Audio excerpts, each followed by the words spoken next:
नमस्कार, मी विलास महल्ले आणि आपण पाहत आहात GTV न्यूज मराठी। घाटंजी येथून एक ब्रेकिंग बातमी समोर येत आहे। ट्रक आणि चारचाकीमध्ये भीषण अपघात झाल्याची धक्कादायक घटना समोर आली आहे।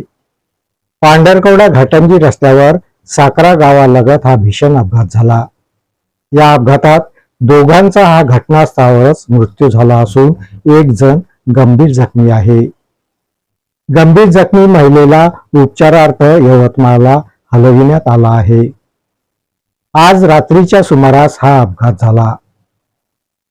पांढरकवडा येथून घाटंजीकडे येत असलेल्या ट्रकवर भरधाव चारचाकी अडून भीषण अपघात झाला। हा अपघात एवढा भीषण होता की यामध्ये चारचाकी चकनाचूर झाली आहे। या भीषण अपघातात चारचाकीमधील दोघांचा हा घटनास्थळावरच मृत्यू झाला।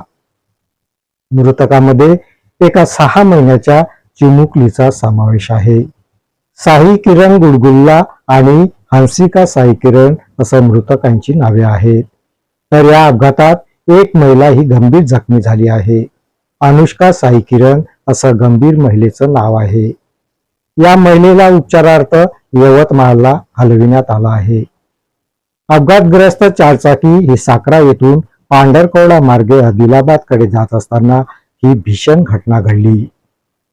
अपघातात गंभीर जखमी झालेली महिला हिचं साकरा गाव हे माहेर असून 14 एप्रिल डॉक्टर बाबासाहेब आंबेडकर जयंतीनिमित्त हे कुटुंब आदिलाबाद येथून साकरा येथे आलं होतं। जयंती सोहळा साजरा केल्यानंतर परत आदिलाबाद या आपल्या गावी परतत असताना त्यांच्यावर काळाने घाला घातला। अपघाताचं वृत्त कळताच सामाजिक कार्यकर्ता मुजीब पटेल आणि त्यांच्या सहकाऱ्यांनी घटनास्थळावर जाऊन मदत कार्य सुरू केलं व गंभीर जखमी महिलेला तातडीने रुग्णवाहिका उपलब्ध करून यवतमाळला रवाना केलं। तर अपघातात मृत्युमुखी पडलेल्या दोघांना घाटंजी येथील ग्रामीण रुग्णालयात आणण्यात आलं आहे। या बातमीपत्रात इथेच थांबतो। परत भेटूया नवीन बातमीपत्रात। तोपर्यंत पाहत राहा GTV न्यूज मराठी। नमस्कार।